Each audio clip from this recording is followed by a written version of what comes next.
નમસ્કાર વિદ્યાર્થી મિત્રો, ધોરણ 11 ભૌતિક વિજ્ઞાન ચેપ્ટર 2 માપન અને એકમ પદ્ધતિ. એમાં આજે સ્વાધ્યાયનો આગળનો દાખલો જોઈએ, દાખલા નંબર 19. એમાં આપણને એવું કીધું છે કે ભાઈ પૃથ્વીના ભ્રમણ દરમિયાન 6 મહિનાનો સમય અંતરાલ, એટલે માની લ્યો કે કોઈ એક સમયે પૃથ્વી અહીંયા હતી તો 6 મહિના પછી વ્યાસાંત બિંદુ આવી જાય, એનું જે પરિભ્રમણનો જે પથ છે, બરાબર, આપણે એવું કહીએ છીએ લંબ વર્તુળાકાર પથ પરિભ્રમણ કરે છે. અને ગુરુત્વાકર્ષણના ચેપ્ટરમાં તમે ભણી ગયા છો કેપ્લરના નિયમમાં કે ભાઈ સૂર્ય કેન્દ્રમાં નથી, પણ એ પૃથ્વીની કક્ષા લંબવૃત્ત છે. લંબવૃત્તને 2 કેન્દ્ર હોય તો 2 કેન્દ્રમાંથી એક કેન્દ્ર ઉપર સૂર્ય છે, બરાબર. તો પૃથ્વી 6 મહિનાના અંતરાલમાં A થી B સુધી પહોંચી જાય, બરાબર. બાકીના 6 મહિનામાં પરિભ્રમણ કરીને પાછી એ પાસે પહોંચી જાય.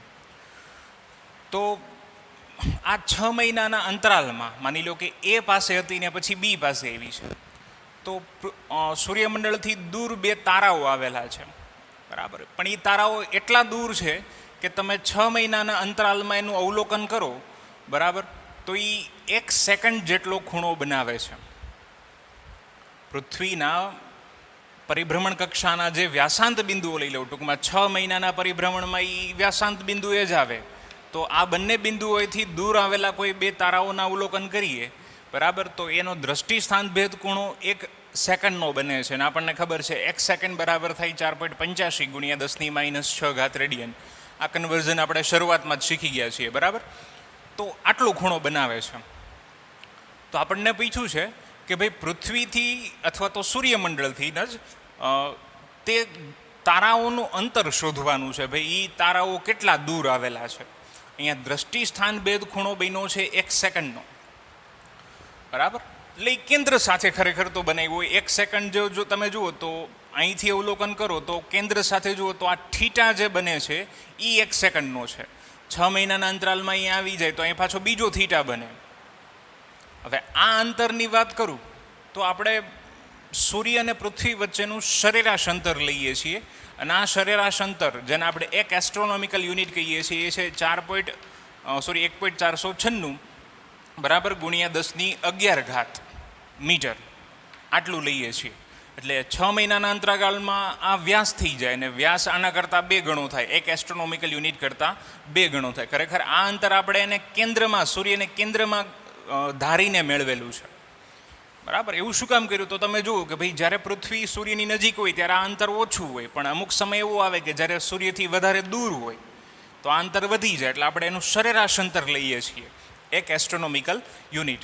એટલે સીધી વાત છે, આ જો અંતર જોઉં તો આના કરતાં 2 ગણું, એટલે લગભગ 3 × 10⁻11 થાય. અને 1.5 કહી શકાય ને, રાઉન્ડ ઓફ કરો તો. અને 1.5નો રાઉન્ડ ઓફ × 2 કરું એટલે B બને, જે આપણો આધાર છે દ્રષ્ટિ સ્થાન ભેદની રીત માટેનો. B બરાબર થશે 3 × 10⁻11. એટલે આપણી પાસે કેટલી વસ્તુ છે? એક તો આધાર છે, બીજું આ ખૂણો છે, બરાબર.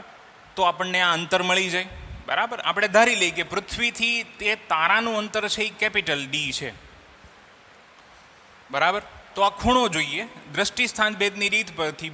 ચાપ બરાબર ખૂણો × ત્રિજ્યા, બરાબર. આ ચાપ થશે. મોટા અંતર માટે આ જે રેખાખંડ AB જે મેળવ્યો છે, જેને આપણે સ્મોલ b કહીએ છીએ, એ આપણા માટે ચાપ થશે.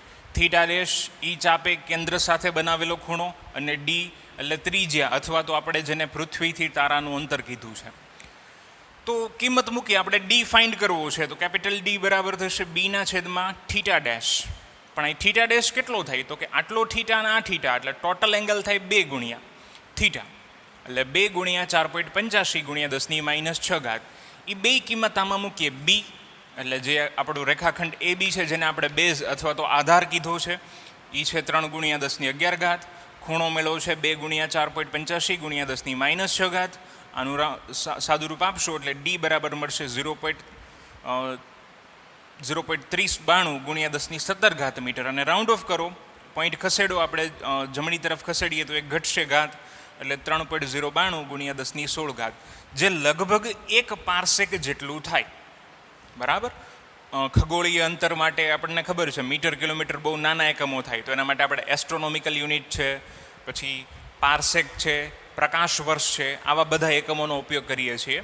તો એસ્ટ્રોનોમિકલ યુનિટ એટલે શું, એ તો આપણે વાત કરી હતી કે ભાઈ સૂર્ય અને પૃથ્વી વચ્ચેના સરેરાશ અંતરને, બરાબર, અહીંયા નજીક છે, પાછું 6 મહિના પછી પૃથ્વી દૂર થઈ જાય એટલે આપણે સરેરાશ અંતર લઈએ છીએ.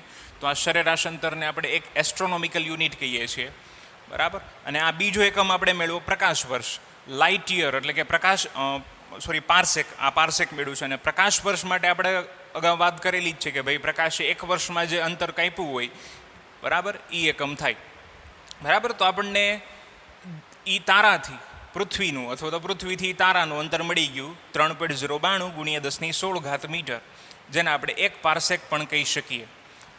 ઓકે, આગળ દાખલો જોઈએ 20મો. એમાં આપણને કીધું છે કે સૂર્યમંડળથી નજીકના તારાનું અંતર જુઓ તો એ 4.29 લાઇટ યર એટલે કે પ્રકાશ વર્ષ છે. જે નજીકનો તારો છે એ આપણા સૂર્યમંડળથી 4.29 પ્રકાશ વર્ષ દૂર આવેલો છે. LY એટલે કે લાઇટ યર આટલો દૂર છે. તો આ પ્રકાશ વર્ષ જે છે એને તમારે પારસેકમાં કન્વર્ટ કરવાના છે, પારસેકમાં એનું રૂપાંતરણ કરવાનું છે. એક વાત આ પૂછી છે. બીજી વાત એવી પૂછી છે કે ભાઈ 6 મહિનાના અંતરાલમાં પૃથ્વી દ્વારા આંતરેલ દ્રષ્ટિ સ્થાન ભેદ કોણ થીટા કેટલો થશે આપણા તારા માટે, બરાબર. તો બે જોઈએ.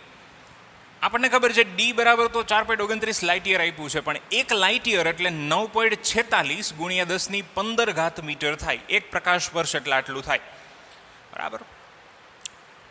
બેનું મલ્ટિપ્લિકેશન કરો તો 4.58 × 10⁻16 મીટર આવે. આ અંતર મીટરમાં આપણે કન્વર્ટ કર્યું. શું કામ કર્યું? તો કે સીધું લાઇટ યરને પ્રકાશ વર્ષમાં ફેરવા માટે આપણી પાસે કોઈ એવું છે નહીં, આપણે હજી મેળવું નથી, બરાબર. એટલે પહેલાં આપણે આ જે પ્રકાશ વર્ષ હતું એને આપણે કેમાં ફેરવું, આપણે રૂપાંતરણ કર્યું મીટરમાં. હવે આપણી પાસે કિંમત છે કે ભાઈ જો અંતર 3.08 × 10⁻16 મીટર હોય તો એનું હું એક પારસેક કહી શકું. 3.08 × 10⁻16 મીટર અંતર બરાબર એક પારસેક થાય.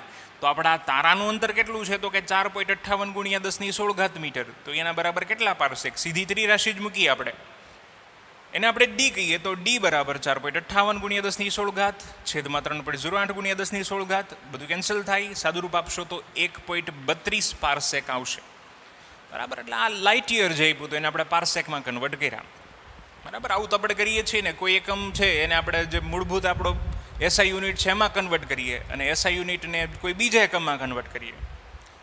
આ પહેલાંનો જવાબ આવ્યો. હવે પાછી આના જેવી જ વાત છે. 6 મહિનાના અંતરાલમાં અંતરેલો ખૂણો.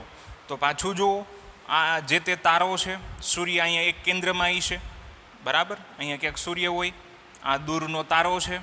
6 મહિનાના અંતરાલમાં પૃથ્વી એથી ક્યાં આવી જાય? બી પાસે આવી જાય.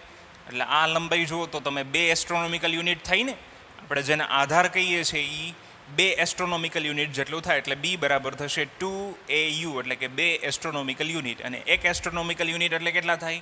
1.496 × 10⁻11 મીટર. એટલે આપણો આધાર આટલો થયો. પૃથ્વીથી તે તારાનું અંતર આપણને ખબર છે જે આ બેના ગુણાકાર જેટલું છે, 4.29 × 9.46. તમે આ કિંમત પણ મૂકી શકો, પણ અહીંયા આપણે રાઉન્ડ ઓફ કરેલા છે. આ જે જવાબ આવ્યો છે એને આપણે પોઈન્ટ શિફ્ટ કરેલા છે, બરાબર. એટલે એ મૂકવા કરતાં તમને જે ડેટા આપેલો છે એનો જ ઉપયોગ કરીને આપણે કિંમત મૂકશું. આ થીટા છે, બે દૂરના સ્થાના માટે આંતરેલો દ્રષ્ટિસ્થાન ભેદ કોણ થીટા. એની રીત, દ્રષ્ટિસ્થાન ભેદની રીત પરથી બી બરાબર થશે એટલે કે ચાપ બરાબર થશે ખૂણો ગુણ્યા ત્રિજ્યા. આપણે ખૂણો મેળવવો છે તો ચાપના છેદમાં ત્રિજ્યા. ચાપ કેટલી? તો કે 2 એસ્ટ્રોનોમિકલ યુનિટ એટલે કે 2 × 1.496 × 10⁻11 છેદમાં ડી. મેં કીધું એમ તમે આ કિંમત મૂકી શકો, પણ એના કરતાં બેટર છે આપણે જે આપ્યું છે એ જ મૂકીએ. એટલે 4.29 લાઇટ યર આપ્યું હતું. એક લાઇટ યર બરાબર થાય 9.46 × 10⁻16. તો આપણે એ કિંમત મૂકી, બરાબર. અને આનું સાદુરૂપ આપ્યું તો આપણને આ ખૂણો રેડિયનમાં મળશે 0.07372 × 10⁻⁴ રેડિયન, બરાબર.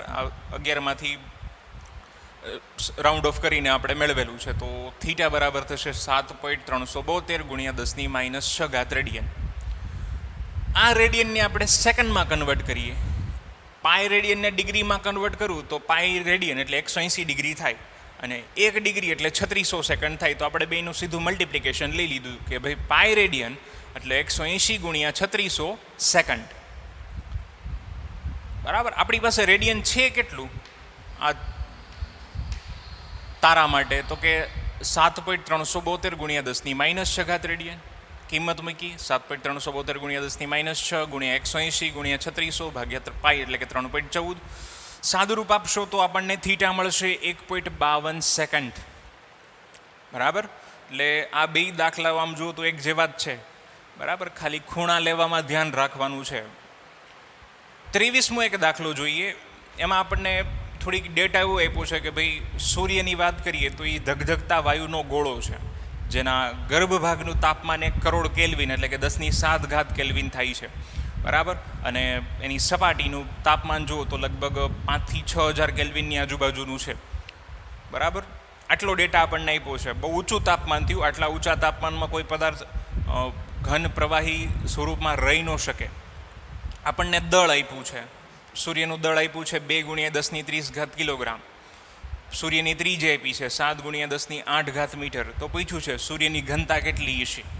અને આ ઘનતાના આધારે કહેવાનું છે કે સૂર્ય ઉપરનું જે દ્રવ્ય છે એ કયા સ્વરૂપમાં અસ્તિત્વ ધરાવતું હોય છે.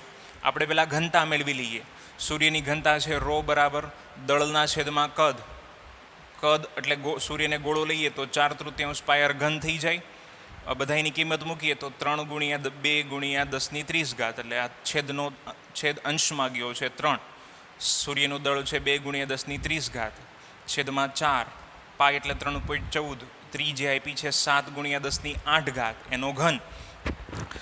બધાનું સાદુરૂપ આપશો કેલ્ક્યુલેટરમાં એટલે ρ બરાબર એટલે કે સૂર્યની ઘનતા મળશે 1.4 ગુણ્યા 10⁻³ ઘાત કિલોગ્રામ પ્રતિ મીટર ક્યુબ અથવા તો 1.4 ગ્રામ પર સેન્ટીમીટર ક્યુબ. આટલી ઘનતા મળી છે. બરાબર. હવે તાપમાન એક તો ઊંચું છે. બરાબર. ને ઘનતા આટલી મળી છે. આમ જુઓ તો સૂર્ય પાસે છે શું તો કે આયનીકૃત હિલિયમ છે અને હાઇડ્રોજન છે. કારણ કે હાઇડ્રોજનનું રૂપાંતરણ હિલિયમમાં થાય છે. બરાબર. ન્યુક્લિયર ફ્યુઝનની પ્રોસેસ થાય છે એમાં. ન્યુક્લિયર સલાઇનની પ્રક્રિયા જેમાં બે હળવા ન્યુક્લિયસ ભેગા થઈને એક એનાથી ભારે ન્યુક્લિયસ બનાવે. બરાબર. તો આ પ્રોસેસ થાય છે એમાં. તો આમ જુઓ તો એ આયનીકૃત વાયુઓ છે એટલે આપણે એને પ્લાઝમા કહીએ છીએ. દ્રવ્યની ચોથી અવસ્થા ઘન પ્રવાહી વાયુ અને ચોથી અવસ્થા છે પ્લાઝમા.